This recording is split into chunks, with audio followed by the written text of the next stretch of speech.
Hello and welcome to the Game Theory Podcast. I'm your host, Sam Vecenie. This is the first part of a two-part awards extravaganza. It's the Game Theories, the awards that we hand out that we don't actually have votes for, disappointingly. NBA, hit me up for the love of God, where we vote for who is going to win all of the NBA awards that they hand out, from Defensive Player of the Year to All Rookie to MVP to All NBA. If you want MVP and All NBA, you're going to have to wait until tomorrow. We have a whole separate podcast breaking all of those out. But on this episode, you're going to get Defensive Player of the Year, All Defense, Rookie of the Year, All Rookie, Most Improved Player, Sixth Man of the Year, Coach of the Year. You're going to have a really, really good time listening to our reasoning on this. But first, let's hit the music.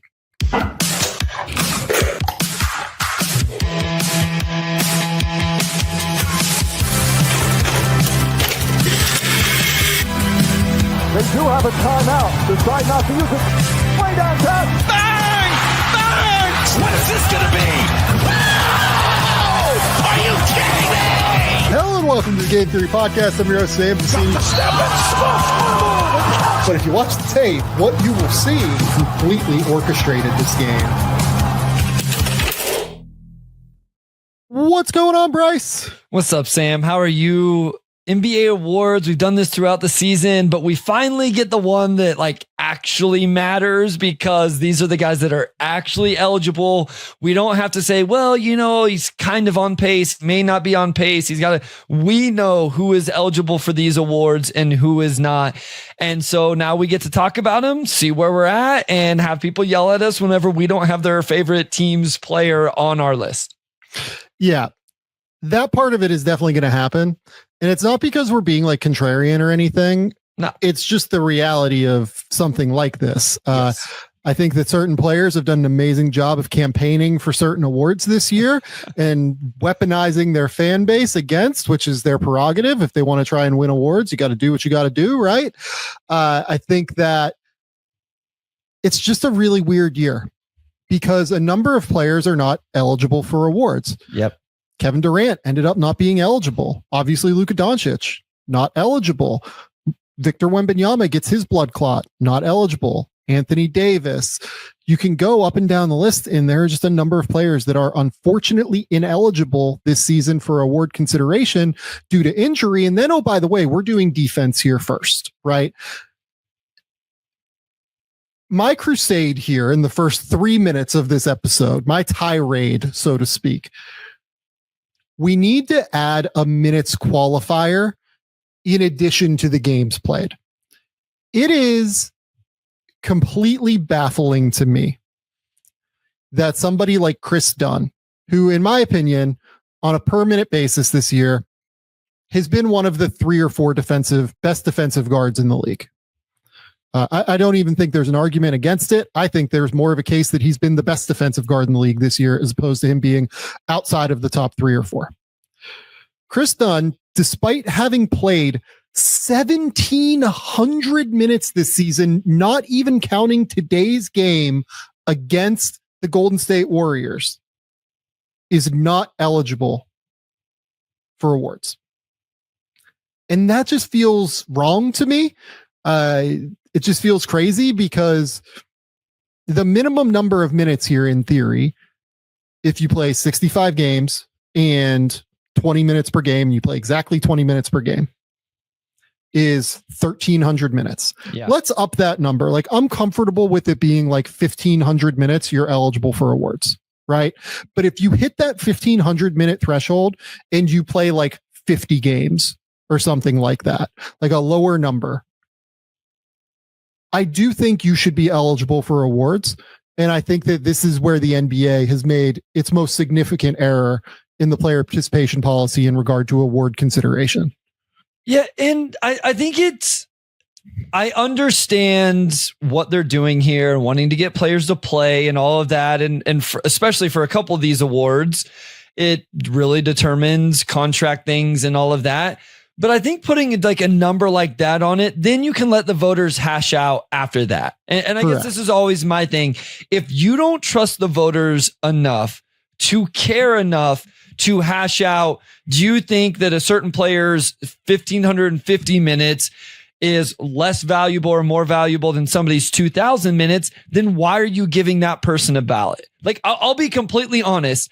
I wanted to do more work on my ballots than what I got able to do so because I had a busy weekend. We went to the in-laws. We had to help with cattle and stuff like that. And it was 2 long Saturday and Sundays. And I didn't get to rehash as much as I wanted. I'm okay with that because I don't have an actual vote. And I still feel confident in the amount of games I watched this year and the work I put into it. But if you don't trust people to, like, if I had an actual ballot, Sam, I would have said, hey, I need like 6 hours here where I can't be involved in anything else. I got to sit down and like only focus on this because it matters. And so I guess my point is, if you should trust voters enough to hash it out at a certain point, and if you don't, find new voters. I think I agree with you on that. I think more than anything, they did the player participation policy, not for that reason, though. It's correct, to make players play. It's just that this 20-minute threshold for counting a game basically feels a bit aggressive to me for players that are also super high level defenders like this. And where it comes up is all defense at the end of the day. Right. That's where this is going to be most impacted. So that's where I'm at on it. I've made my case. We don't need to belabor it. Let's dive into awards. We're going to start with Defensive Player of the Year, and then we're going to go into our all defense teams. We'll start with the number 3 player on each of our boards and then kind of go from there. Okay. At number 3 for me, I had Dyson Daniels. Okay. And I feel like you're not going to have Dyson Daniels on your ballot, and that's fine. I think it's a completely reasonable assessment.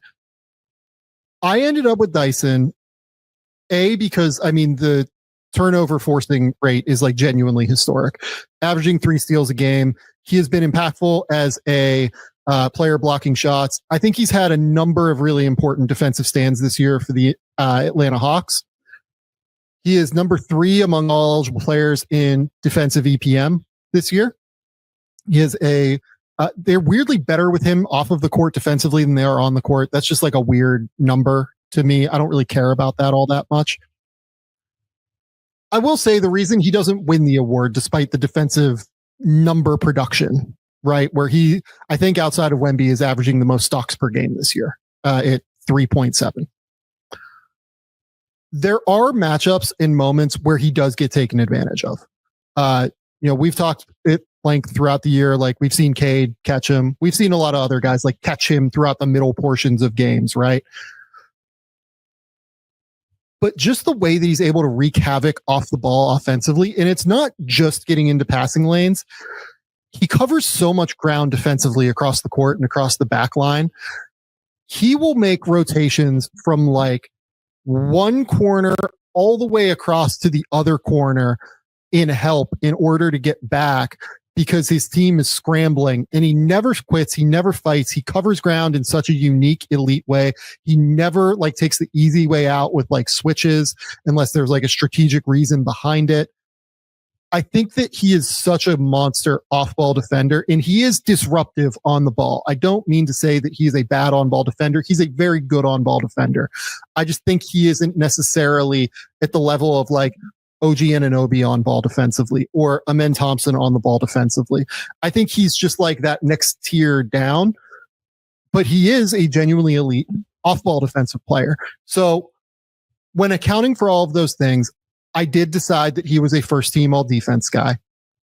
I did end up with him at 3rd because I felt like, and this is something that I really accounted for, I guess, within my ballot, is the consistency that you brought the defense throughout the year was really important to me.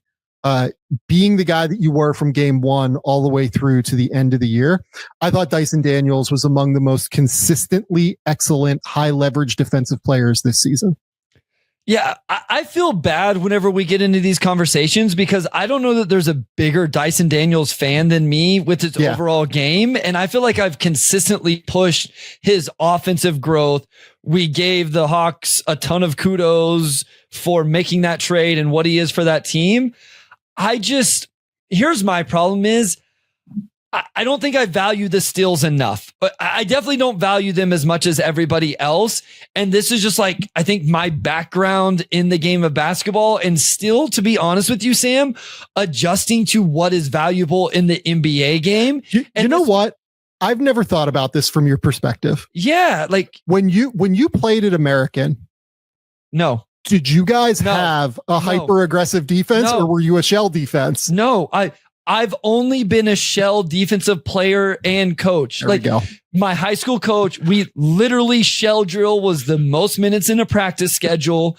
At American, it was all about the scouting report and being solid and not giving up easy. We've solved it. This is great. I love it. Yeah. And as a coach, shell drill had the most minutes in my practice schedule.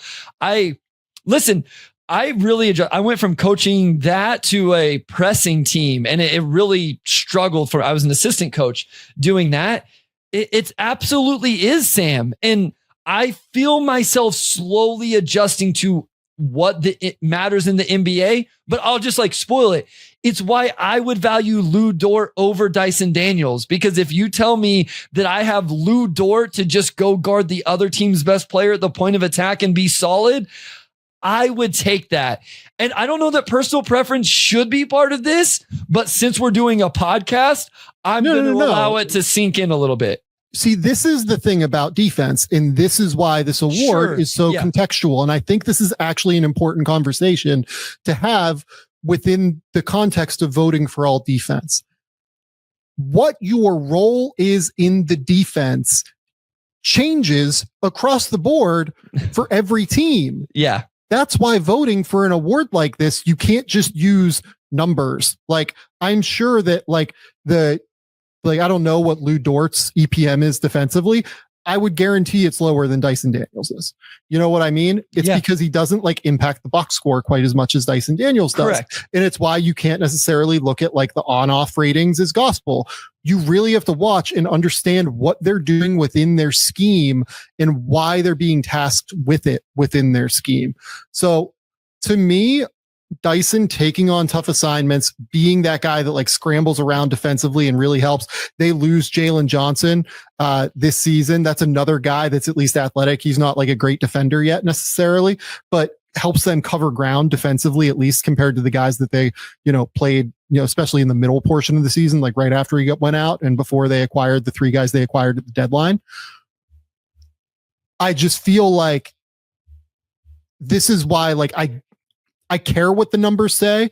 I get that when people want to bring up Draymond Green leads every stat in, EPM and Darko and whatever, I just don't care that much because every defense is so different comparatively that I don't really feel like there is a number that is going to be able to quantify it all properly. There's stuff that can get you close. And I think that the analytics are great in terms of getting you close to a level of understanding, but I don't think that they get you there the whole way. And I think it's really important to acknowledge that within this conversation. So that's kind of why I took you down that road, is because every defense is so different and people have different preferences in terms of what they really value on defense. Yeah. On our last episode, Sunday night, I talked about how the Pistons play defensively, right? There's this trying to be disruptive, lead to transition. I don't necessarily love it. If you read my game notes, a lot of my critiques are, I really wish they'd stop getting beat backdoor. I really wish they'd stop getting beat backdoor. I really wish they'd stop. Or my other thing is, if they're going to have Jalen Duren and Isaiah Stewart come over and rotate and try to block every shot, then those weak side perimeter defenders better rotate and get the box out. So it's, oh my God, it is a personality thing. I hope people can at least appreciate that I'm watching the games. Even if you don't agree with what I value, hopefully you appreciate the work I put in to making my decisions. I will admit, I find myself rolling my eyes sometimes when people rattle off the steal numbers for Dyson Daniels, because then in the back of my head, I can see him not guarding at the point of attack and getting beat off the bounce. And again, he's not a negative defender there. He's not bad. I just don't know that he's at the same level as some of the other guys I like. It's Dyson Daniels is obviously on my list in totality. I just don't have him quite here. Yeah. Okay. Who did you have at number 3? I had Lou at number 3. Like that defense has been incredible. We've talked about this multiple times. Maybe there is a little bit of like recognizing a Thunder player for what they've done defensively as a team. We can't vote for Hart. We can't vote for Chet. I do think Lou Dort, if I had to pick one guy to defend at the point of attack, I think it would be him. I love his physicality on the ball. Here would be the argument, and the fun conversation is I don't think he's as good off the ball as maybe some of these other guys we're going to talk about. Yeah. The versatility is something. This is why, for what it's worth, he's going to be a little bit lower on mine. Is like what I really value in the NBA right now, because of the importance of the 3-point shot, is ground coverage. Like I want guys who cover the ground like in a crazy level and are able to close out from one end of the court to the other end of the court while also being good on the ball and also hopefully forcing turnovers in some respect. Yeah. And I get that. And I will have that as my equation whenever we talk about some of these other guys as well. I love Lou Dort. I love his game. And I think the way he plays at the point of attack is really incredible. Okay. Number 2 for me is Evan Mobley. Okay. Do you have Evan Mobley at number 1? I do. Yeah. Look, this was a total toss up to me. I switched it earlier today. I had Mobley at 1. I had the person I have at 1 earlier this week. I switched it to Mobley, and then I switched it back today when I went through it. And this is not a shot at Mobley. He's been incredible this season. I've literally no notes for him on defense even. Like it's an incredible defensive season. He's averaging 2.5 stocks per game. He's a great weak side rim protector. They have a 108.6 defensive rating when he's on the court, which is among the best in the league. Obviously, that is a truly elite number league wide. They are better with him on the court defensively. The way that he covers ground and help, the way that he's able to act as like a kind of chaos havoc defender, if you want to put him on a negative offensive player, the way that he's able to just guard in space now. I think that he is slightly worse on the ball than what he gets credit for being sometimes. Like there are games like where Jason Tatum particularly, and look, this is where we're talking about like truly the elite of the elite, right? Defensively. And this isn't necessarily a shot at Evan Mobley because Tatum catches everybody, but like, I think that guys who can really leverage can take advantage of him a little bit on the ball defensively, but it's not like he's a bad defender on the ball. He's a great defender on the ball that is exceptionally switchable and is exceptionally capable of covering ground and wreaking havoc. And what I really love about his off-ball work now is it's very quiet. He's unbelievable at using his length to just cut off angles in passing lanes and forcing guys that drive into like momentary hesitations where like they don't totally know what to do with the ball because they think that there's going to be like a cross wing or a cross corner pass there. And he's just like kind of gumming up the area and making it harder for opposing teams to figure out, okay, what do I do here? Like, where do I go here? How do I do this? The guy's an unbelievable defender. If he wins the Defense Player of the Year award this year, you will hear not a second of complaint from me. He has been great also throughout the entirety of the season as well. Like the consistency from game 1 to game 82 has just been tremendous. Like he's played 71 games. Like again, it's 6 of one, half dozen of another. If you want to have Evan Mobley at number 1, by all means, and I'm sure you're going to make your case here. Yeah, to me, this is where I landed. And I was even thinking this way, our last recording when Jaren Jackson Jr. was still very much in the conversation with this. Yeah. I really like his versatility. And I will just say like, so everybody brings up, I've seen people do it on Twitter, like whenever Harden got him in the third quarter of that Clippers game, whenever that was. The funny thing about that, Sam, is I have so many positive notes about Evan Mobley defensively in that game. Read them off, baby. The point of attack defense has been good. Multitude of matchups. Kawhi, Powell, Harden. Then he's playing his pick and roll big man defender in drop. And then he's playing off the ball and making rotations. To your point in what we've been talking about through the first 20 minutes of this episode, like we can't go off one scene. James Harden has cooked a lot of people in the NBA. You know why? Because James Harden is really good at basketball. And Jason Tatum is going to be a top 4 MVP, vote getter, whatever, whenever we do that in a day from now. So you can't just look at isolated possessions. In my opinion, that's not how I want to look at it. And this is a guy that I think has switchability. He can hedge and recover. He can play and drop. He can play off the ball. He can play on the ball. And to your point, I think he's been very consistent with that all season long. Yeah. And just to that point, like, look, these defensive numbers on the NBA site are super silly, and I would need to know way more about how they I know a decent amount about how they calculate them, but like sometimes you get funky results that I have questions about. In the 2.5 minutes that he guarded James Harden in those games, where he got switched on to him directly, Harden went 3 for 7, shot 42%, including 1 for 4 from 3. Right. Yeah. So like, people know the one where he got caught, but they don't call out the other 6 where he went 2 for 6. Right. Yeah. So, that's just like, every defensive player is going to have terrible. There's bad clips for every defensive player in the NBA because you're going against NBA players. Draymond got backdoored the other night. Like the other night he got backdoored, and I didn't take away from where I thought he was on my list because of that singular play. So like, it's all part of the conversation. It's all part, like, yes, him struggling with James Harden or him struggling with Jason Tatum should absolutely be part of the conversation, but we can't just point to one clip and be like, oh, that's your DPOY. Like let's not do that. Yeah. To me, that's just like a bad way to go about things. Okay. My number one. Who do you think I have at number one?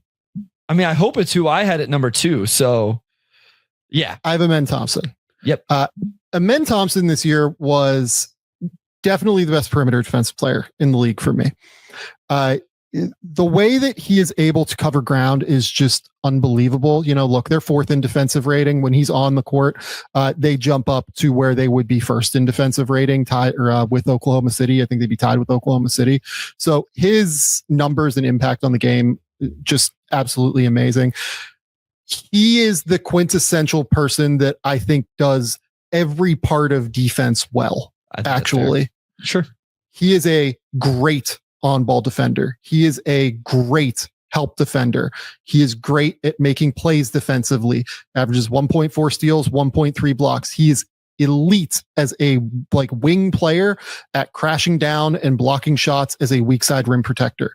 He is so disruptive at the point of attack. If you want to play him there, he can guard wings. He's switchable. There are moments where he has to guard bigs, and he's strong enough to deal with those too.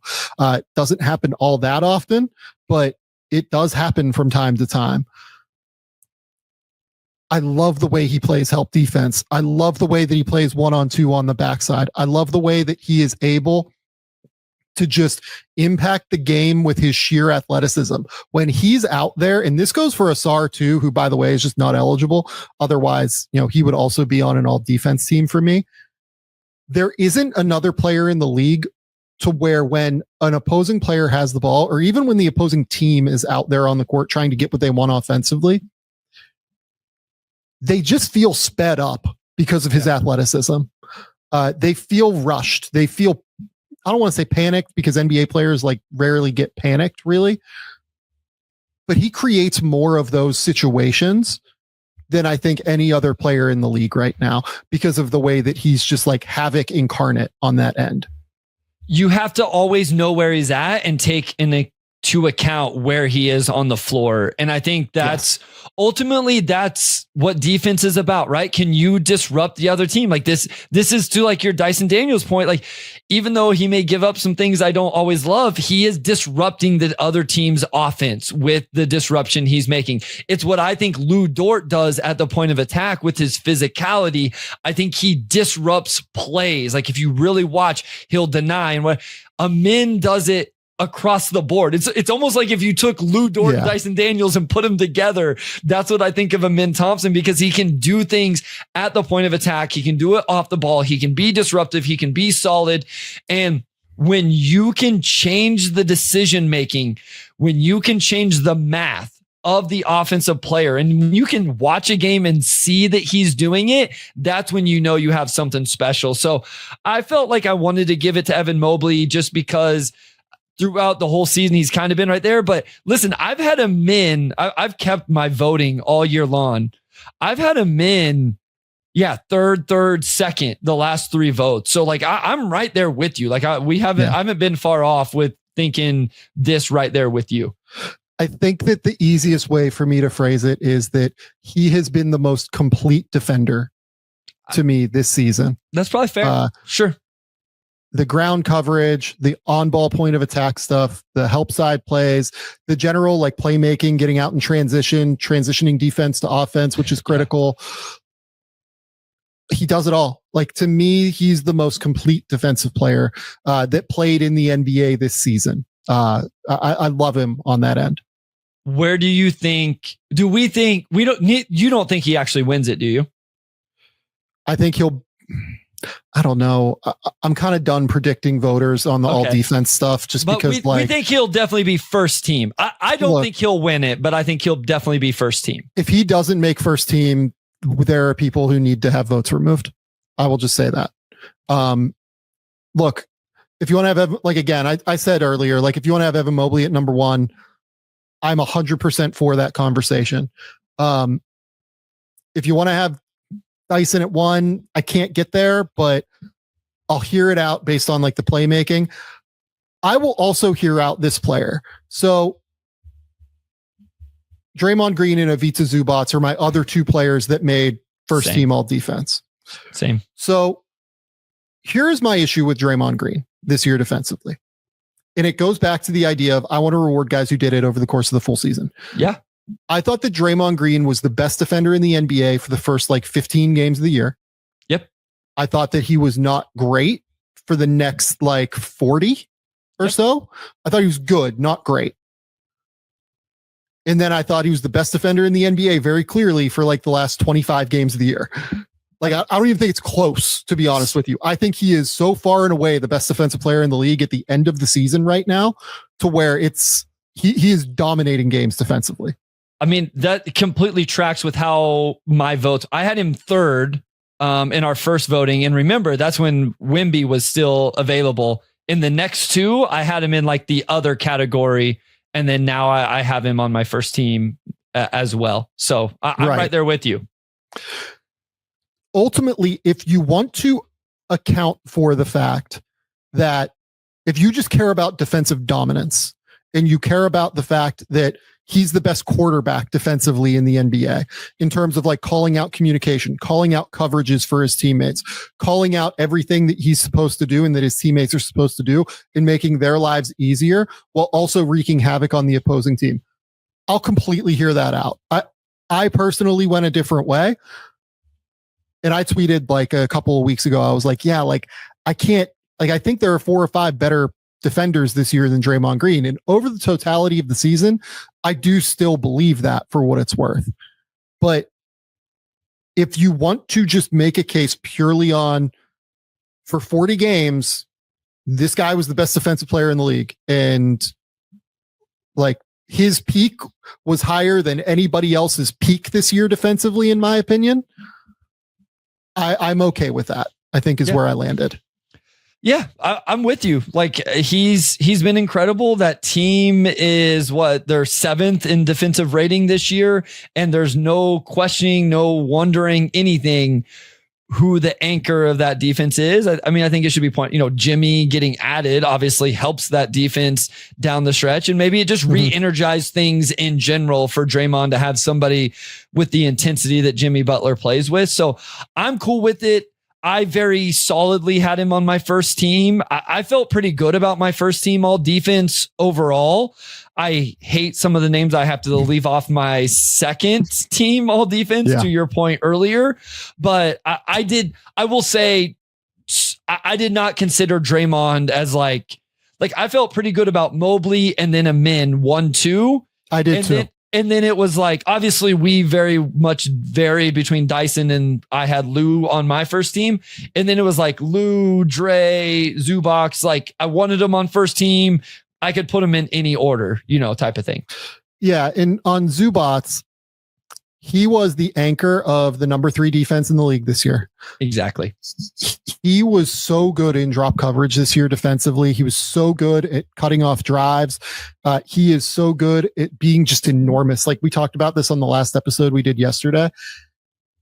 He is very similar to what Brook Lopez was at his peak, where he's just like freaking enormous through his shoulders and just takes up so much space in the lane, but then also has the really good short area quickness and verticality to be able to get up and then be able to contest in front of somebody. He's just a really, really impressive defender.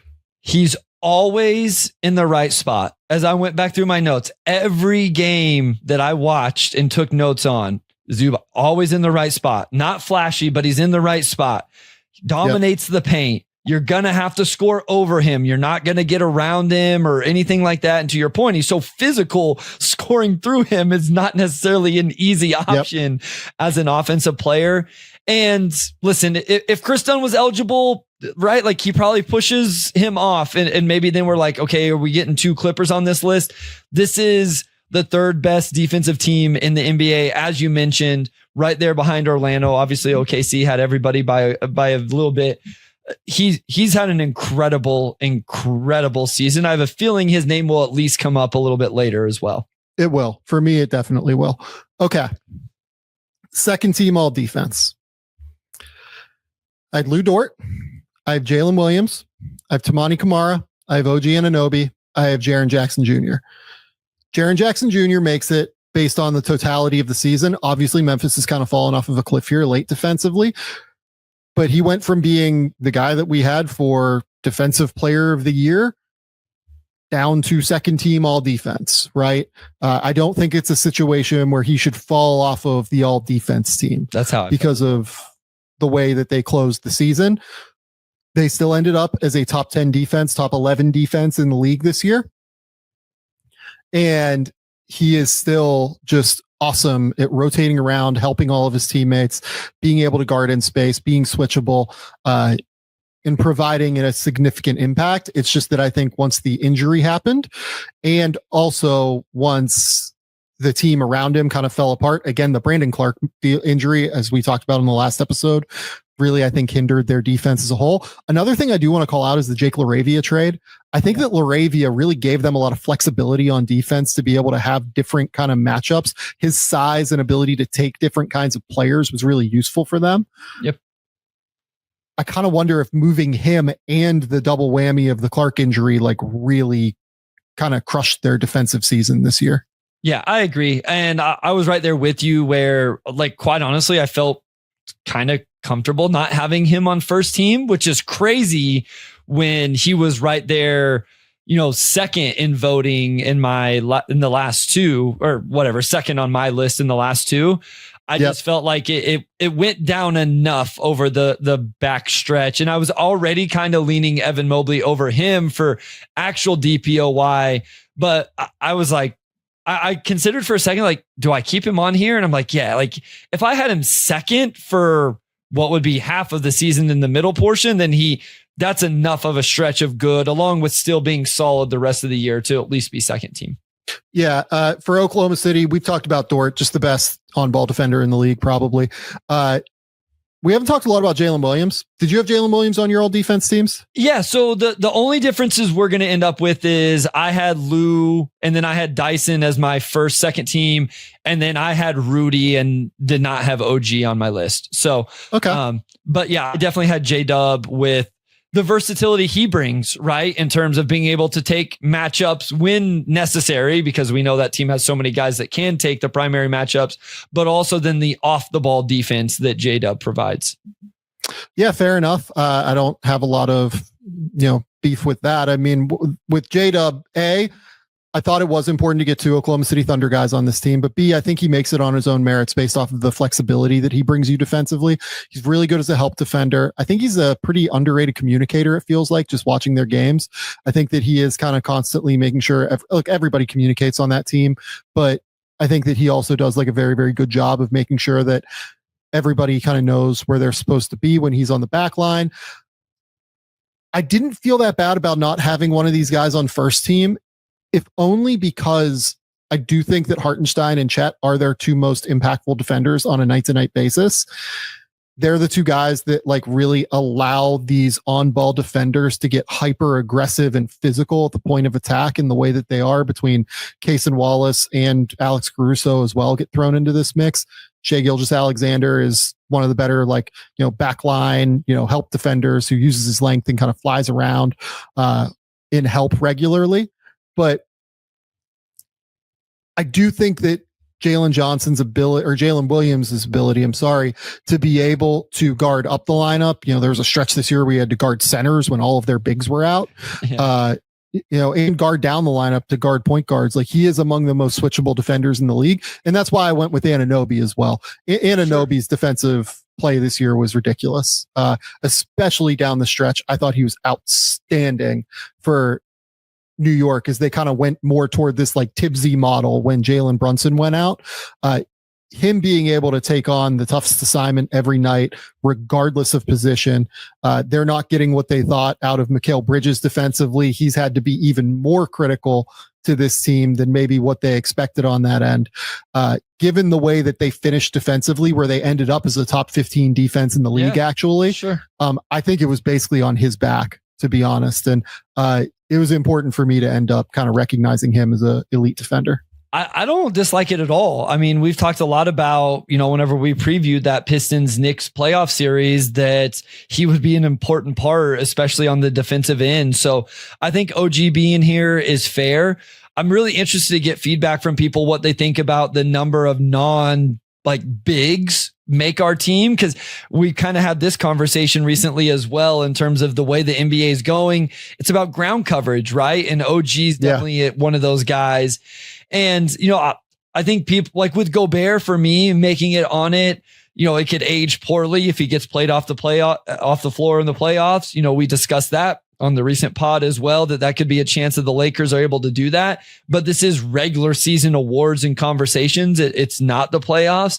And I still think that Gobert, Minnesota 6th in defensive rating this season. And I just still think he changes decision-making of players when they enter the lane playing Minnesota. I don't think he had as dominant of a season, which is why I think he was actually he was 10th for me. He was my last name that I put on here, and was kind of the one that was like, okay, him, like a couple other names I considered. And I know we need to talk about Tumani as well, but Bam Adebayo, for all the offensive issues, still a good defensive player.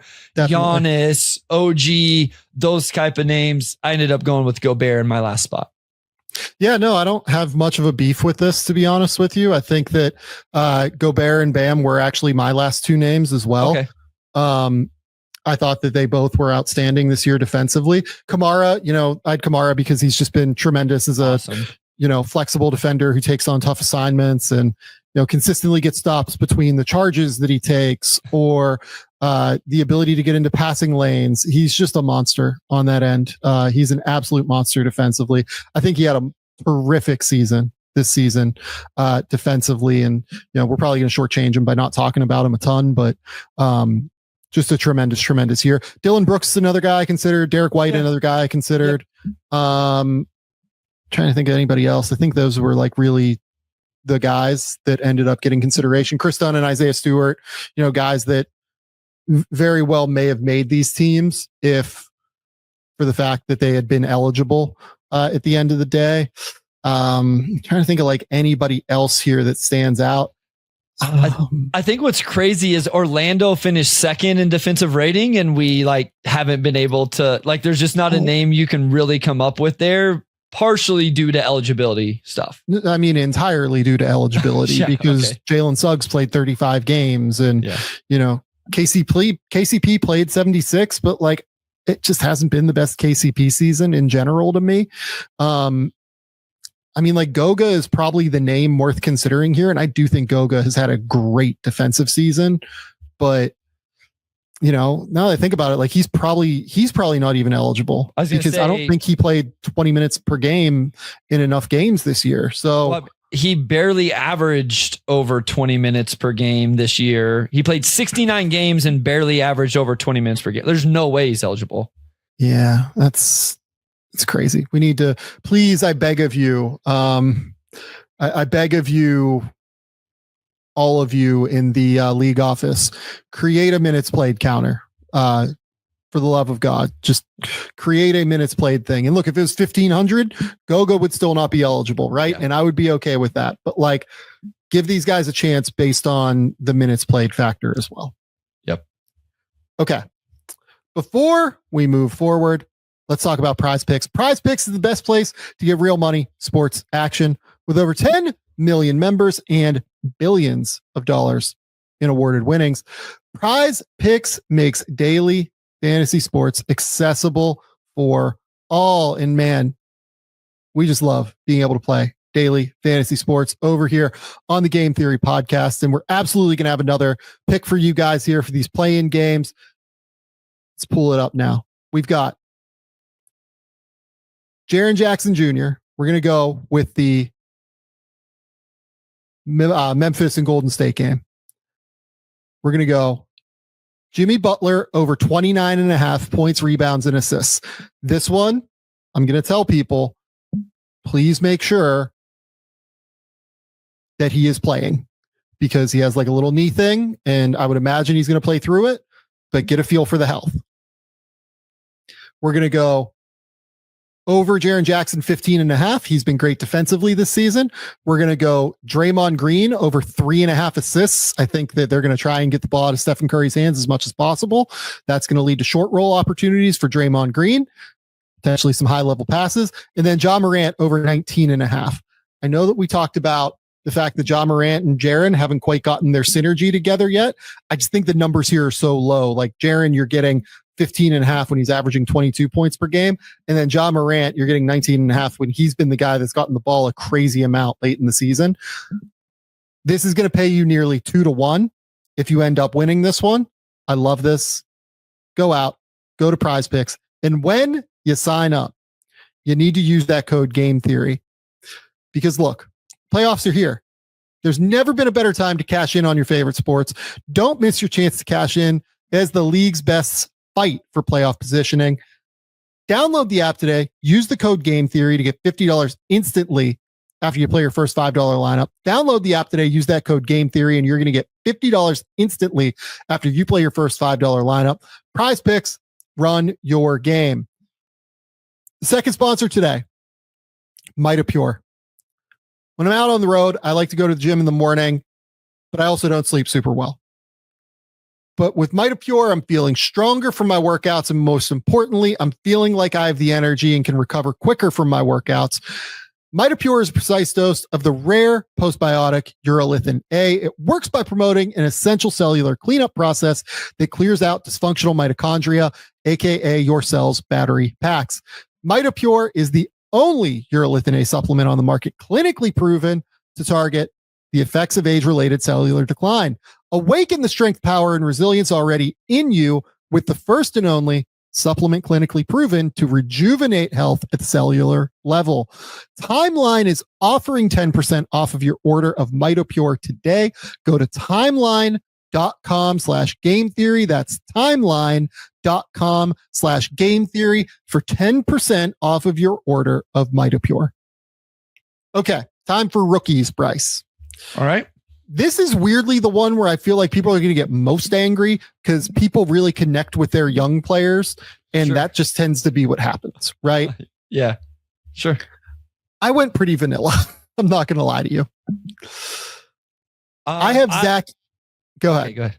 I was just sorry. I think the top 5 was easy. Second team was kind of rough, but yeah, go ahead. I had the top 4 pretty easily. The 5th spot might surprise you with where I went with it. Okay. Okay. At number 3, I have Zach Edey. Okay. I had been very clear that I thought Jalen Wells was the rookie of the year through the 3-quarter mark of the year. Here's the thing. Unfortunately, Jalen Wells fell off a cliff and hit the rookie wall about as hard as you can hit the rookie wall. I would say right around that time.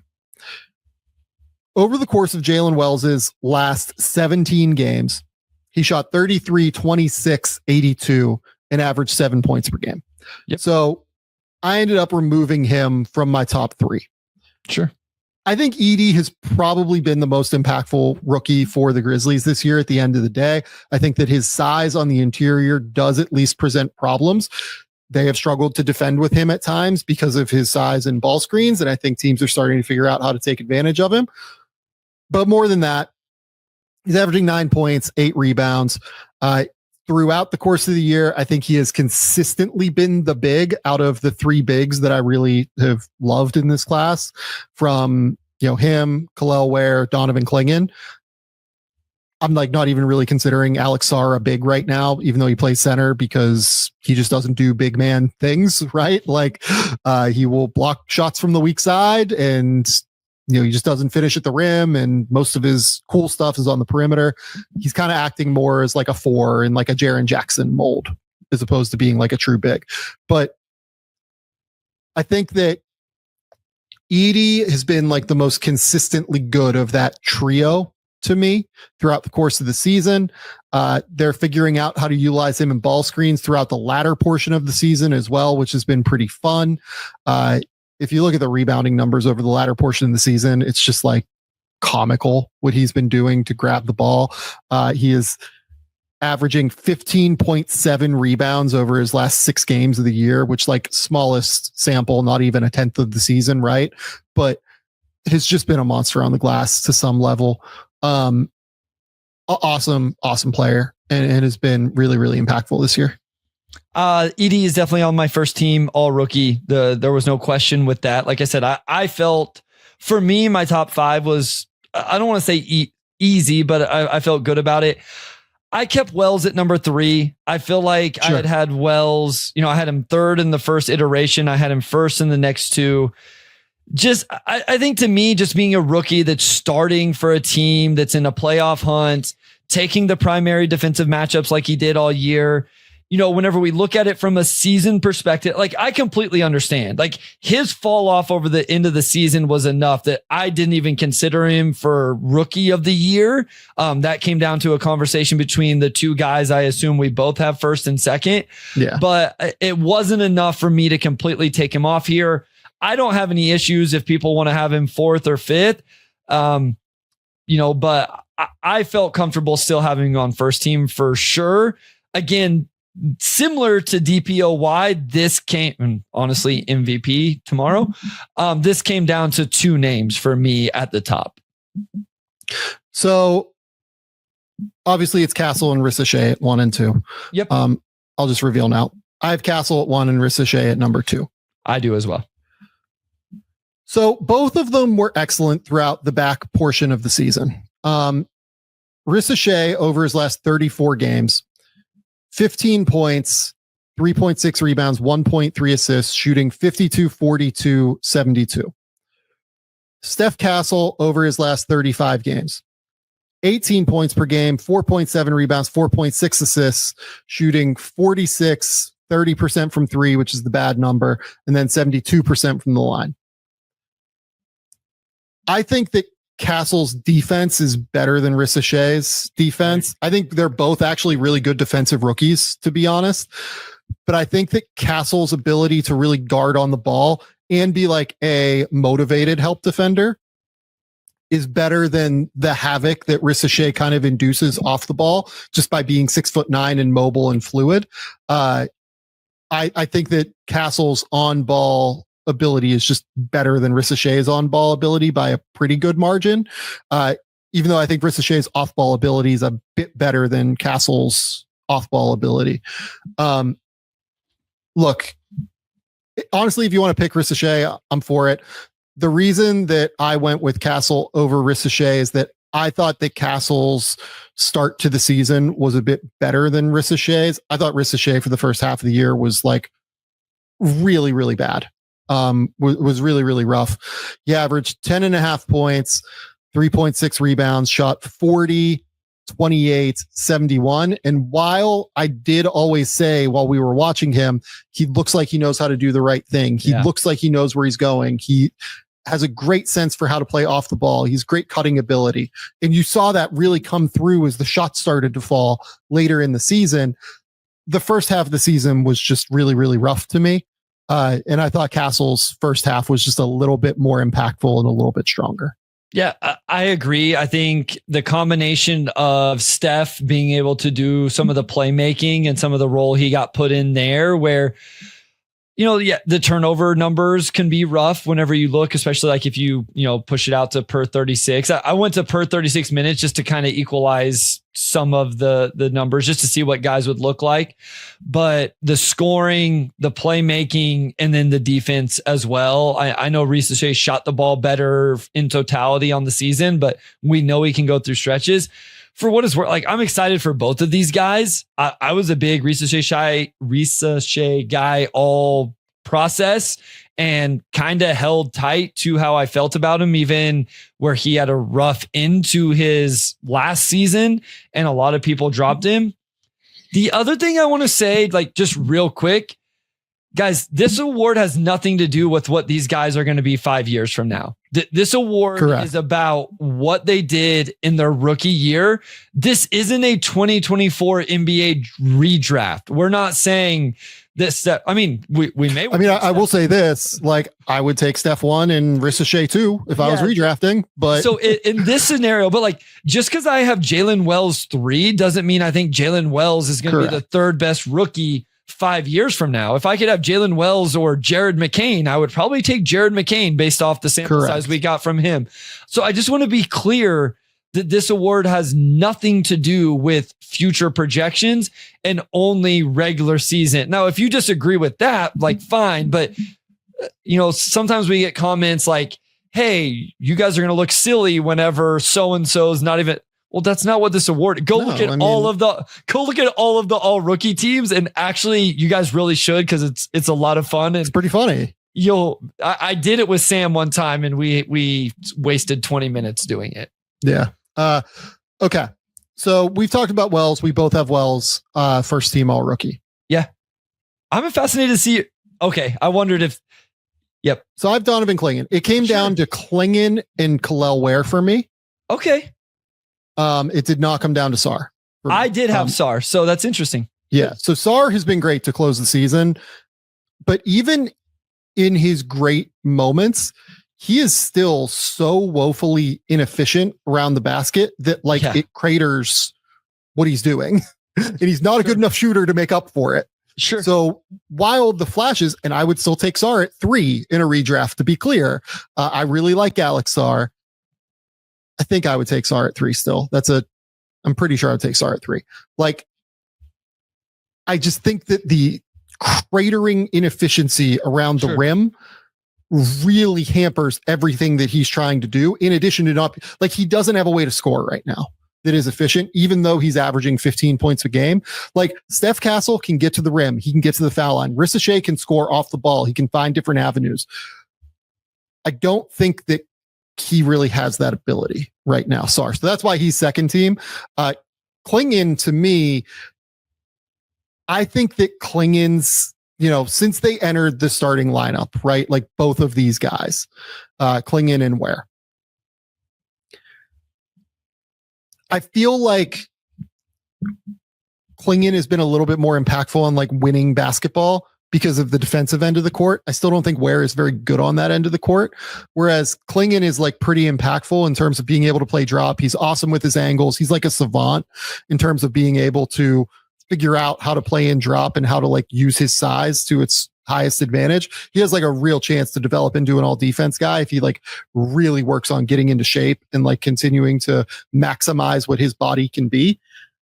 So from when Ware was entered into the starting lineup, the Miami Heat went 16-25. Not totally his fault, but I do think some of the defensive stuff played up there. Lineups with him and Bam were very successful this year. From the time that Clingan entered the starting lineup, it's how many fewer games? It's like 4 fewer games, and they're still 17-21 and have won more games than what the Heat have. And I think in part that's because of the defensive infrastructure that Clingan provided. Like, look, a lot of those games, no DeAndre Ayton, no Jeremy Grant. Like Jeremy Grant, I think didn't play a game after like March 1st again. Like it's a really, really close, like razor thin decision, because I think Ware's offensive game is way better than Clingan's defensive game. But if you look at the last 15, Ware's averaging 12 points, 11 rebounds, shooting 59% from the field, blocking 1.3 shots per game. Klingen's last 19, 8 points, 10 rebounds. I think like 2 assists per game, almost 2 blocks per game, shooting 50% from the field. I think that like the way that they closed the season, and I think that the impact on winning, I just slightly preferred Klingen. If you have Ware, I'm not going to argue. And if you want to have Sar, I'm not really going to argue with you either. But I went with those two because I think they impacted winning more than Sar did this year. I think that's all fair. I think with me, with Sar, and this may be one of those where like I find myself going to struggle with this as I do more draft stuff. A lot of guys in the league, I have no preconceived anything, right? With Sar, like I felt like I really liked him early in my evaluations. And so I find myself hanging on to that. And I'm trying not to let biases jump into some things. Some of the flashes of his best games were really impressive this year. Really good. And so, but that may not be a fair criteria here. I will also say, I think I have stayed consistent with this. I value, like, I look at total minutes played and stuff like that with these rookies. Like, how much time do they spend on the floor? And he does have significantly more than those guys. With that said, Klingen and Ware were the next 2 guys on my list. And for a lot of the same reasons you said, where Klingen on the defensive end, what he provides there. I've had some games where I've honestly struggled with his offensive stuff, like finishing, catching, for sure, getting the ball. But he still finishes at like 50% at the rim, whereas Sar is no. Don't get me mistaken. Don't get me mistaken. We've gone down the Sar finishing rabbit hole. And then Khalil Ware, I think, has been really impressive. We thought on draft night that was a really good landing spot for him, and it's really looked like that's going to prove to be true for him. The infrastructure that he needed to be his individual best, I don't think he could have landed somewhere better. I like what he does offensively. I think he goes for shot fakes and blocks too much defensively, but he's a big man rookie, and I think he'll learn and grow from that over his career. Okay. Second team, I had Ware, I had Sar. I will just say, like, Sar's perimeter stuff is very impressive, which is why he ends up here. Like, there are things that he does with the ball in transition. There are things that he does with his perimeter game, when he's rolling as a shooter, that are really impressive. I think defensively, like, his ability to cover ground is awesome. I think that the drop coverage defense is not great. And part of that is that he has like no infrastructure really around him. Like, it's a whole lot of young guys out there just trying to fly around and make things happen. Right. And it's really hard. And I don't want to discount that in terms of evaluating him defensively. But I do think he is like it's like watching 2 different sports, watching him and Klingen defend. Like it's just, they're not even comparable to me. So I really like what Sar has done, and I think the flashes have been good. It's just that I don't think the consistency has been great, and I think the things that actually impact winning basketball have not been great. No, that's fair. I don't disagree with that. Like I feel like I probably had him where I did based on kind of the flashes and the highest of highs, which may not be fair because other guys had really good highs as well. Yeah, and like, to be clear, if you look at his last run of games here, Sar's, over his last 21, he's averaging 16 points, 6 rebounds, 3 assists. It's just that he's shooting under 40% still in that positive run and shooting 30% from 3 and like not rebounding well defensively, despite the fact that he's playing 30 minutes a night. Like, I went with the guys that I think impact winning basketball just a little bit more right now. And if you want to pick Sar, I'm fine with that. So the last 3 were really hard. So with apologies to Eve Missy, to Bub Carrington, both of whom, I would imagine you have on your list because they have both played a ton of minutes this season. I think that honestly, they might have played the 2 most minutes this season. No, I'm sorry. So it's Carrington, Castle, Wells, then Missy is who it ended up being. I went with Ron Holland, Kyle Filipowski, Modest Buzelis. Let's start with Filipowski. Maybe. Let's start with Buzelis is the one we share. Let's start there. Oh, okay. So let's start with Modest. I think Modest has been great for the second half of the season. I think there might even be some people that have him first team all rookie based on how he's been. Yeah. Late. I wondered if people would boost him a little bit more. I just wanted to start with Modest because Modest was, so I'm with you. Ware and Klingen Modest was the other like for sure name I had, to be honest with you, Sam. Like for me too. Yeah. Like Ron and Kyle Filipowski were names I had on my list and then actually took off to add Misi and Carrington. So I think we're kind of in the same realm with the final four names, even though we're going to end up with a different combination of two. Modest, I guess, technically would have been like my 8th rookie, I guess. So, yeah. So Modest over his last 34 games, 13 points, 4.5 rebounds, 1.7 assists, shooting 49, 37, 82 on a team that has like won 18 of those 34 games. It has been awesome since they made those moves at the deadline and been like really, really good. So look, a lot of those, and like if you remove the first little stretch of that sample, by the way, the Bulls are 16-8 in their last 24 games. So he's basically been right around the same numbers. So it's, a larger sample if we boost it up to the 34 game mark, but like they've been awesome of late. And he's been a huge part of that. He's been starting over the course of, I think his last like 30 games or so, and has been really impactful for them. The athleticism is real. The off ball scoring and cutting is real. Defensively, transition is given how fast they play. The transition stuff is critical for them that he provides. Defensively, I think it's like a real mess right now, to be honest with you. Real mess. It's a whole mess and a half, which is why I couldn't even get to first team for him. But if you made me say like who are the rookies that are playing the best right now, he would definitely be in the top 5. And if we were doing a redraft, he'd be in the top 6 at least. I don't know where he'd be in that group, but he'd be in that group for me for sure. And I will say defensively, it's a mess in terms of like staying in front of his man. It's important things, right? Holding your line. We talked about him needing to get stronger, but he has provided like defensive playmaking and some disruption and with steals and blocks and all of that. Yep. It's really been the offensive game and growth, his ability to even attack off the bounce at times and all of that really, I think, lands him on second team. So Kyle Filipowski would be the next guy. Yeah. Here. I just think Flip has been amazing this year. He has been good. Yeah. 10.6 rebounds, 2 assists, shooting 50, 35, 65. Again, if you look over this like last stretch where he's like really gotten some run and, occasionally started games, right? Over the course of his last 28, he's averaging 14.5, 8.3 rebounds, 2.1 assists, shooting 51, 36, 67. The decision-making just stands out. He's super quick with the ball. He's a dribble pass shoot big. There's just a lot of Kelly Olynyk stuff here. I mean, that's where he's going to settle into is something like that role. Going to be an amazing third big that can probably start games for you. I think he's been so good this year. I mean, this was a guy you and I were both much higher on than what ended up being a lot of people. I think I had him at like 16 or 17 or 18 or something. Yeah. Yeah. And the NBA at large, with where he ended up going.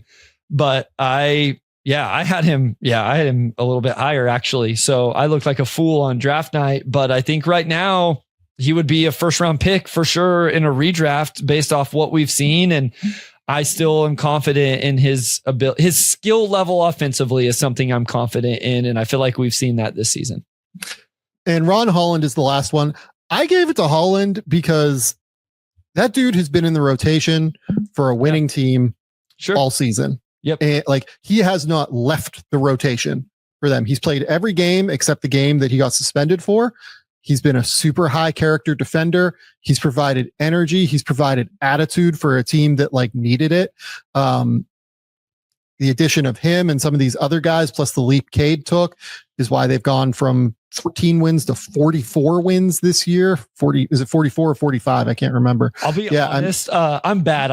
I stopped keeping track once they actually made it to the playoffs. So I can't even tell you what the actual record is, even after the overtime loss on Sunday. Yeah. 44 and 37. So yeah. So like, look, if 38, if you want to have Bob Carrington, if you want to have Yves Missy, that's fine. Based off the counting numbers, they should be here over Ron Holland. I gave the guy that's played an impact role on a winning team the nod. Carrington's played the most minutes in the league this year among rookies. And played all 82. Like that's where I eventually ended with him. Is just like he's played a ton of minutes as a rookie. He played all 82 games. The efficiency hasn't been great, but Still put up decent overall numbers this season. Misi played a lot of minutes as well. Listen, like I said, I legit had, you talked about this earlier, like where you flipped a Min, Mobley, then a Mobley. Like I did this with these guys. And this is one where if I would have had a little more time over the weekend to put it all together, I may have ended up staying with Filipowski and Ron Holland. I'm also about to like kind of push for some Pistons award winners over the next couple of awards. So I didn't want to push my luck with Ron Holland, all rookie team also. I'm very interested to see what you go for with that. Bob Carrington over his last 32 games, 12 points, 5 rebounds, 5 assists, shooting 42, 35, 82. It's just the defense is so bad. And again, it's not his fault. They're all out there as like kids playing in the NBA trying to make it work, but you know, it's tough. And then Missy was just kind of the same guy to me the entire year. Super athlete, gets up and down the court. Again, though, like the defense is just really, really, really, really bad. Which is why I wanted some other guys ahead of him. Okay. Most improved player. I went with number 3, Ty Jerome, number 2, Dyson Daniels, number 1, Ivica Zubac. I did not do Cade Cunningham. Bryce has convinced me on that not being the purpose of this award. Okay. So Zubac's at number 1. I can already see the pushback for this. People saying like, oh, he's like a Harden creation. Like he's this, he's that. Completely disagree with that. The leap that he's taken this year defensively is so enormous. He was a good defender before. He's now just an absolute monster and a defensive anchor on the interior. Going from like 12 points to 17 points per game is a drastic increase. And it's come not because he plays with Harden, but because he's actually like become something of a guy that can create his own shot with like a little hook shot now. If you throw him the ball on the block, which by the way, the Clippers do it every single game to start the game, they throw him the ball on the block and say, hey, big fella, we're going to take care of you if you take care of us on the interior tonight. Throws up a hook shot. Sometimes it goes in, sometimes it doesn't. I think he's the first player since Shaq to make like 200 hook shots in a season or something. Okay. I think I saw that number. I'm sure it's per Synergy. So shout out the good folks over at Synergy. Like the level of improvement here is enormous. Like it's offensive, it's defensive, it's fully across the board. Like Dyson Daniels improved on the offensive end to like a drastic level, but he's always been a great defender. Like you talk to people in New Orleans, it was just playing time and whether or not he'd get on the court enough offensively. The offensive improvement is drastic and it has allowed him to blossom, which is why he's number 2 here. But Zubac is like improved across the board in every category to me as a player. And I went with that at number 1. This is a totally ridiculous award. And it's something that is so foolhardy to try and like say, oh, one guy improved more than the other guy. Like, you know, it is what it is. I went with Zubac because I, think Zubac's improvement was a little bit more drastic. I wrote down 6 names. He was one of them. All of the names you've put are part of those 6 names. And that's the thing too, because I think you could argue my top 2 guys. So actually we both have Ty Jerome 3 and then I have 2 different names above Ty This Jerome. Is amazing. Yeah. You could argue it's just because of the role that they were put into this year. So like I had Christian Brown and Trey Murphy III as my most improved guys. Is Trey eligible for this? So I didn't know because I don't know what I think he's not. I think it's only rookies that are eligible for if you play under 65. Oh, yeah. See, that's okay. So just slide Jerome up and pop someone at 3. Yeah. So Christian would be 1, then Jerome 2, and then Dyson would be 3. So I only have 5 names then. And Tamani Kamara is the other name. So yeah. And I've talked about Dyson a ton, we've spent like so long talking about Dyson, including his offense. Ty Jerome is a guy we talked a lot. I just like Christian Brown is an interesting one because Christian Brown's numbers across the board are incredible. But like to your point, I think what people would scream at me is Jokic. Yeah, minutes. I don't know if Christian Brown got better this season. I don't want to say like he didn't get better, but I think playing more of a percentage of his minutes with Jokic and just like, how many more minutes did he play this year? He played 1,000 more minutes this year. 14 per game. But I guess here's where I would say he did improve. He almost doubled his field goal attempts and went from 46 to 58%. He increased his 3-point attempts by 1 and is shooting a better percentage. 1 more free throw attempt per game, shooting a better percentage. Now, like the counting stats in terms of rebounds, assists, stuff like that, you can't say. I don't even know that I know what the spirit of this award is. You know what I mean? Like it's because to me, it's the dude that got a new role and thrived in his role award.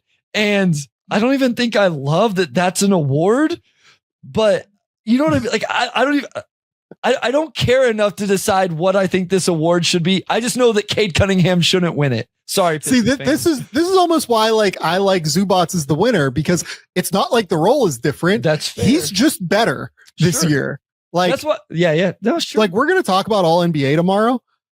I'll spoil it. I don't have Zubats All NBA. He's on my short list, but I like really considered it for a second. Like there was. I wrote down multiple names after my top 15, and Ivica Zubac is on my list. Like he is in the top 25 most valuable players in the NBA this season, like in a regular season context. We'll see what it looks like in the playoffs. And I would not pick him in a draft of like the top 25 players in the playoffs right now, probably. Maybe I would. I don't know. It would be close. But here's the thing about Zubats. I think I shared this stat on the last episode. So estimated wins is a number that dunksandthrees.com, the creators and proprietors of EPM, have. Shai Gilgeous-Alexander, Nikola Jokic, Giannis Antetokounmpo, Jason Tatum. Your top 4 for MVP. We're not spoiling anything there. Those are the guys that are in the top 4 in estimated wins. Ivica Zubac is 5th right now because he's an awesome defender. He's a super impactful offensive player. And I'm not making an argument that he's the 5th best player in the NBA. I don't believe that. Otherwise, I would have him on my All NBA team. Yeah. But the fact that a number can come up and spit that out to me even says that this dude has been impactful. And this dude has made a huge, huge impact on the Los Angeles Clippers this year.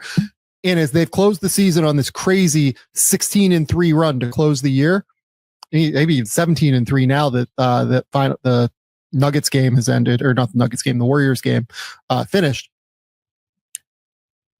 I just love what he's done this year. I can't get past it, to be honest with you.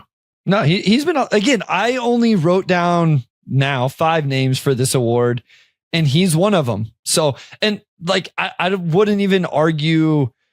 Listen, I like put a little bit into like what the order is, but essentially I just want to recognize, it's like, who do I think should be recognized? And so Christian Brown, Ty Jerome, Dyson Daniels, Toumani Camara, Ivica Zubac. Those were the names I felt important with, like, some respect. Like, I thought Shaedon Sharpe got better this year. Like, I thought he had a better season. He had a really good into the season. Norm Powell was a name we had mentioned on previous iterations. Not eligible. So Trey Murphy, just not eligible. Murphy would be number 1 for me for what it's worth. He's just not eligible. So I couldn't remember if this one qualified or not. So just Ty Jerome some love because we both had him on our ballot.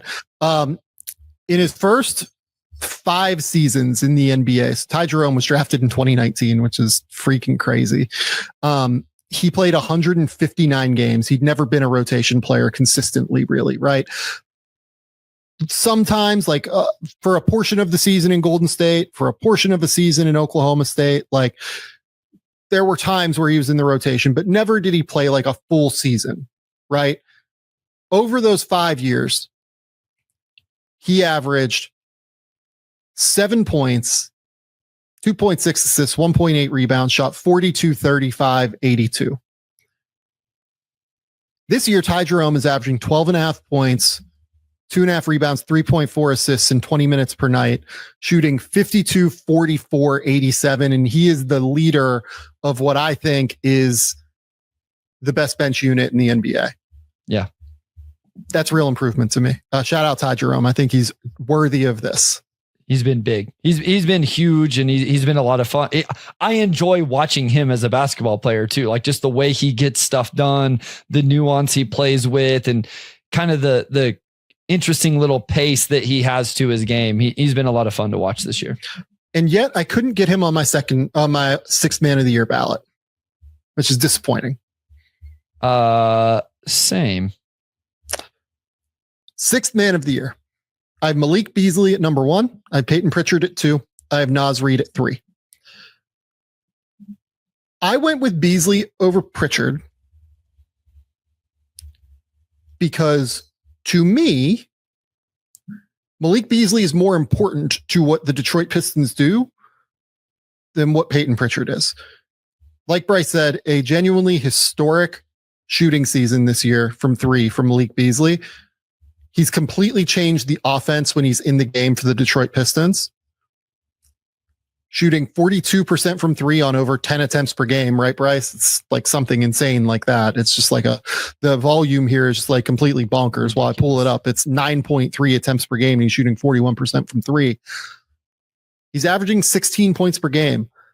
I think that basically Malik Beasley is the second most important offensive player on a team that is a top 6 seed in the Eastern Conference. Yes. Which is why I went with him at number 1 over Peyton Pritchard. Like the numbers say that Peyton is having a better year. I think that Peyton Pritchard is probably a better basketball player than Malik Beasley, if I'm being completely honest. But man, I can't get past the importance and the impact that he has had on this team.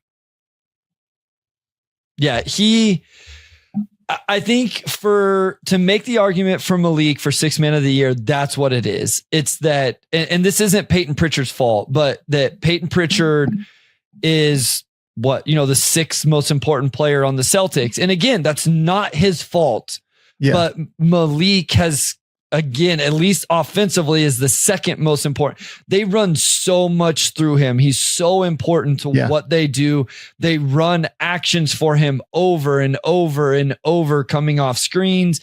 Yeah, he gets some in scrambled situations, off offensive rebounds, transition, stuff like that. And listen, Pritchard is a better defensive player just because like the disruption and some of the stuff he plays with. Malik was much better defensively this year than what I ever imagined coming into the season based on his reputation. And I can speak to this better for a Pistons player than any others around the league because I don't watch 82 games in every second. Malik Beasley is very important to the vibes and the attitude and the demeanor of the Detroit Pistons. Like it's a real thing. And so his value is very important. So I actually was going to be the homer here as well and go with Malik Beasley. Peyton Pritchard, for what it's worth, like we just said that Peyton Pritchard would be the 7th most important Boston Celtic, and I think that's true. He is definitely behind Tatum, Brown, White, Holiday, Porzingis, Horford in the pecking order. But Jaylen Brown has missed 19 games, not eligible for any awards, if I remember correctly. Drew Holiday has played 62 games, not eligible for any awards. Kristaps Porzingis has played 42 games. Al Horford has played 60 games. Like Peyton Pritchard playing 79 or 80 games, I think it's 80 after the Sunday game, has been so enormous for what the Boston Celtics are in just being able to like stem the tide offensively to me. Like the fact that they have a guy that they can throw in to like fit within their offensive structure when some of these guys are out is really critical. Yeah, I mean, he's obviously a really good basketball player. I enjoy watching him play as well. And just the confidence. We talked about this with the best contracts episode we did, Sam, where it was like at the time that contract wasn't, it was like, is Peyton Pritchard going to be in the rotation? Maybe this just ends up being used as money in a trade. And I think he's extremely important to the Boston Celtics. I don't want to diminish the importance of Peyton Pritchard to the Boston Celtics by saying Malik Malik Beasley is more important to the Pistons. I think that probably speaks to overall roster construction and roster talent right now, but that doesn't change the fact of the matter in terms of that. And I think what I'm always impressed by with Pritchard is, 28 minutes a night too, Sam. Like he's not coming in and playing 20 or 22 or something like that. He's right there close to 30. So I have no issues whatsoever if somebody wanted to have Peyton Pritchard over Malik Beasley with this award. Yeah.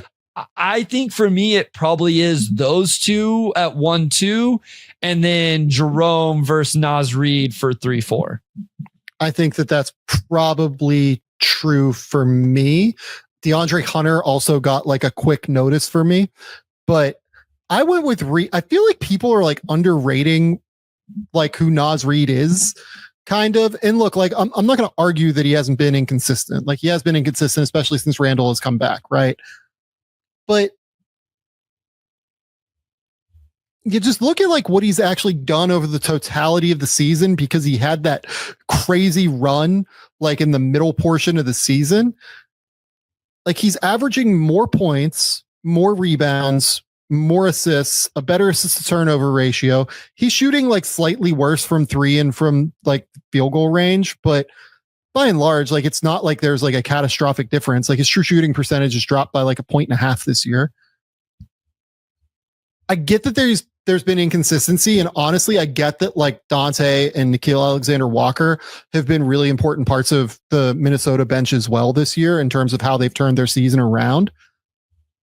I still just think that like Naz Reid is probably like the best the best player that consistently comes off the bench in the league right now. And even though it hasn't been quite as consistent as you would like to see throughout the course of the year, maybe, especially like since Randall has been there, been back, and they've been able to like keep this thing going.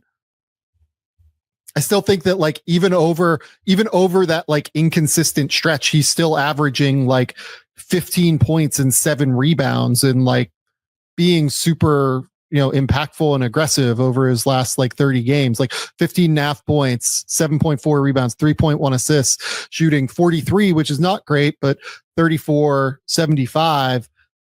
If you remove like the big stretch where he, was in February and like was really, really rolling, I understand a little bit more, because over his last 21, he's at 13 points, 6 rebounds, 3 assists, shooting 42, 34, 56. So like the shooting inconsistency has been there, but I just think by and large, this is still probably the guy that like, if I had to pick like any bench player in the league to help me win one game right now, even with the defense being bad, I still think I'd probably just take Reid.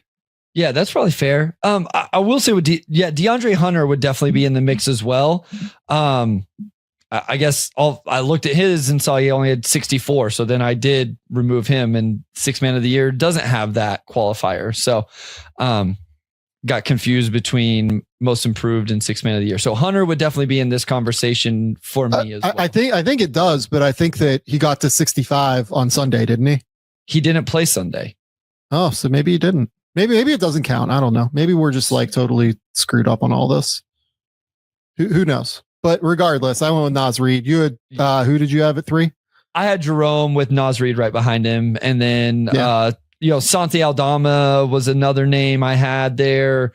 There's a few different guys. So, but I had Jerome 3 and then Naz. All right, coach of the year. Let's close this thing up. JB. No JB on mine. Oh, Sam. I know. I kind of think like for executive of the year. Sure. I think I would have Trajan 2.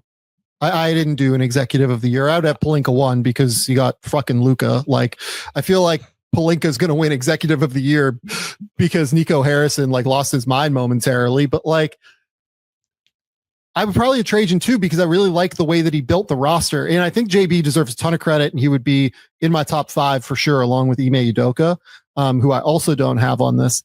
But I went with Kenny Atkinson at 1, like the turnaround of the Cavs, not even the turnaround, just the drastic improvement offensively of the Cavs going from Kenny to JB.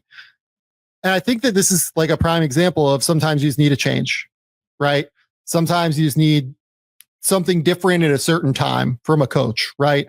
And this Cavs team needed a little bit more offensive identity. It needed a little bit more of a high level coach who could convince them, how to get out on the court and really run and play at a faster tempo. And then they needed somebody who's just like a little bit smarter in terms of spacing and a little bit more intentional than JB is in terms of spacing. We've talked about that all year with the Pistons, right? That drives me a little bit crazy, which is probably something that, unconsciously is probably why I ended up with him at 5 instead of, 1, 2, or 3. But Kenny's been fantastic for the Cavs. I have no real, I think it's going to be Kenny in like a landslide that wins this thing. I had him 2 for what it's, I mean, the thing is we have all the same 5 names. I had Ime 3, Kenny 2, JB 1, but then Dagnall and Ty Lue were also in my top 5. So we have all the same 5 names, and those were the only 5 that I wrote down. Even my one thing with JB is, and this probably is a bias where I'm so much closer to the Pistons than any other team in the league. I just know how bad the vibes were. I know how bad everything was. And people will go, well, anybody was going to improve off a historically bad coaching season from Monty Williams. And this isn't even me trying to throw shots at Monty Williams. It was that bad. But it's like, do you understand how bad the culture is after a season like that? Now the roster did improve and all of that, but I would say like Cleveland wasn't healthy last year. And then now, so like there's an argument there. The Thunder only got better roster wise with who they added. So, I mean, I think Rockets fans could make a really strong argument for Ime Udoka, and what he's done with Houston. So I think what it shows is that there's some really good coaching seasons this year for coaches with teams at the top that took them to another level, which is a huge thing to do. Like that is not easy, along with coaches who made like from Houston, a solid team to a good team. Is that what you would say? They went from last year to this year being second in the West in that Western Conference, or a dumpster fire to a respectable team that JB did with Detroit. So I think that, so I totally get that. And I'm not going to argue for people that think like Mark Dagnall doesn't belong here. I'm like, that's fine. When I watch Oklahoma City, I think that they consistently have some of the most creative things that they do in terms of scheme. I think that their defensive stuff is just super high level with the way they rotate around, with the way that they play hyper aggressively at the point of attack, with the way that they use their bigs in very different coverages. I think is just like wildly creative and fun to watch, frankly. Offensively, the way that they get Shea into space, I think defensively as well, like the way that they utilize players in the right roles at the right times is really important. Like from using a big as like a primary help defender, the way that he makes 2 big lineups work, the way that he makes 1 big lineups work, the way that, he can play small with J-Dub at the 4, like there's just a lot of different ways that the defense stays really high level. And I think that their prep in terms of matchups is just out of this world in terms of the way that they make it work.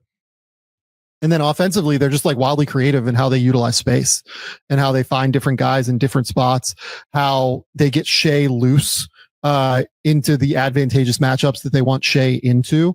This is a team that doesn't have a ton of like secondary creation. We've talked about that throughout the entire year. And it's a big part of why Shea is certainly going to be a top 2 MVP guy this year. And still they're 3rd in offensive rating, and they're obviously 1st in defensive rating. Right. So yeah, like when I watch Oklahoma City, I feel like Dagnall is doing more than other guys, frankly, to get his team into advantageous spots. I think what's fun with this one, as we've kind of talked about, like philosophy and what we value when voting on these things. Yeah, you definitely have gone more like schematic. Like when you watch an actual basketball game, like. For what it's worth, Ty Lue fits into that as well, like 100%. Perfectly. Yeah, and where I think I went just a little bit more I don't want to say culture as like but almost like that's kind of the buzzword of JB went in and changed the culture of the Pistons. And then I still had Kenny too, because I feel like he changed the culture of the Cavs, and Ime with the culture he's built with the Rockets, where I don't know, when I make my argument for any of those guys, it's necessarily schematic things. Like if I wanted to make the argument for Kenny Atkinson, it wouldn't be with what they do offensively. It would be with the fact that he got every one of those players to buy into a role that was better for the team. Totally. He got Donovan Mitchell to take less to become more, which, spoiler, is why I will have Donovan very high once we get past the first 4 guys on our all NBA stuff. And so it's fun, right? Like I obviously respect you as a basketball mind. I hope. Yeah, totally. You obviously respect me, or you want to keep me on the podcast. I hope our listeners and viewers respect us.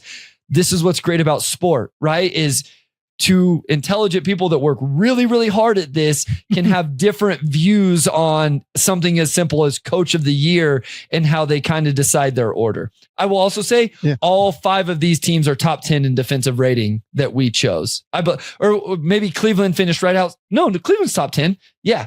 Detroit finished 10th, I think. So yeah, look, like all these teams did a great job defensively. I mean, Detroit's turnaround this year in terms of like attitude is amazing. Like you're not going to hear me argue against JB. And same with Ime. Like Ime has got all these young kids to like buy in, and like a lot of these guys had contract years. A lot of these guys have they're about to get paid, and like he has them playing in a role that, you know, he's convinced them, even though your counting numbers might not be elite, you're still going to get paid just by nature of being on a winning team and being a young guy that's helping a team to 52 wins this year. So that's almost what's most impressive to me about what Ime's done.